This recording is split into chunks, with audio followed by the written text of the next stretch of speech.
Alright, let's go.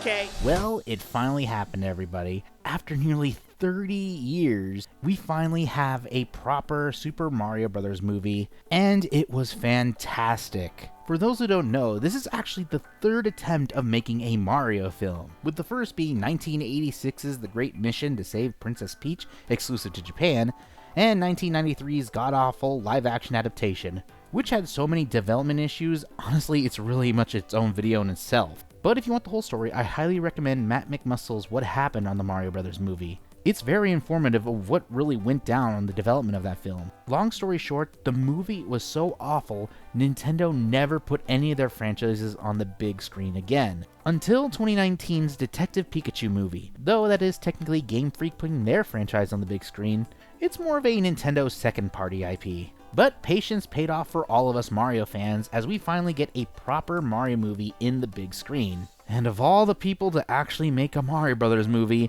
it was Illumination. For those who don't know why it was chosen to be Illumination, well, the answer was very simple. It's because Nintendo was collaborating with Universal Pictures, not just to make the Mario Bros. Movie, but to also install a theme park into Universal Studios itself, which was known as Super Nintendo World, which opened last year in Japan and this year in the US. Though right now both parks are still Mario exclusive with a couple of Pikmin here and there, they are planning on expanding the park to add a Donkey Kong theme in the future, based of course on the film. The film started development back in around 2017 to 2018. Though I believe that some of those setbacks were thanks to the pandemic, we finally did get the Mario Bros. Movie. The casting of the characters were probably added a few years in advance, which is probably why Chris Pratt was decided to become Mario, because Chris Pratt was already a big enough star at the time. So by the time they finally announced Chris Pratt being Mario, he was already in a lot of different films, and people were kind of getting tired of him being the star of everything.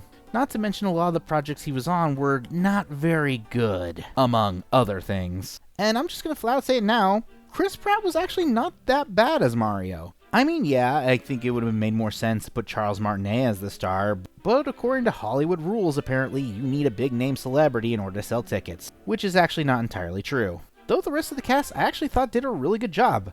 I don't really know much about Anya Taylor-Joy, but I actually enjoyed her role as Princess Peach. The highlights in my general opinion for this movie were clearly Jack Black as Bowser, and surprisingly enough, Seth Rogen as Donkey Kong.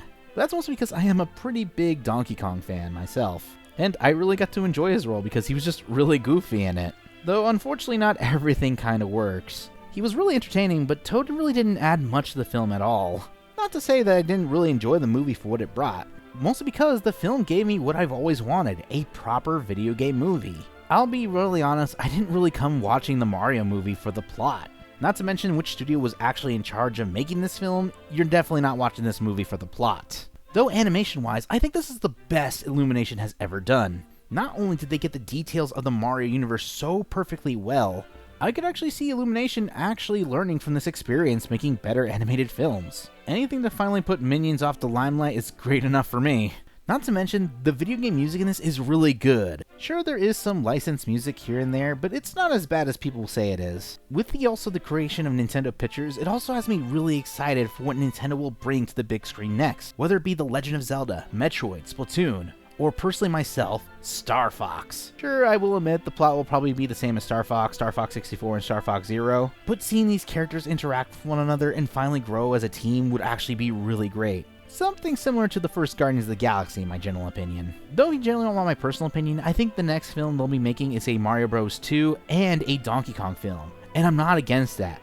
Though they do make a Donkey Kong movie, I really want King K. Rool in this film. I would recommend Tim Curry, but unfortunately that's out of the question. So I think the next best choice in my general opinion would be Mark Hamill. If you have a better idea who could voice King K. Rool, leave it down in the comments below. In conclusion, the Mario Bros. Movie isn't very plot-heavy, but it doesn't need to be. It just has to be entertaining and fun, and that's what it was. It did what most Hollywood movies fail to do in the past 30 years.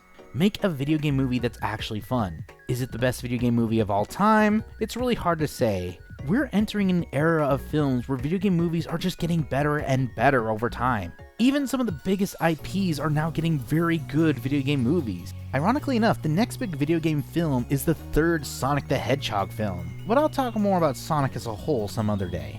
But until then, this is the AngelStar signing off.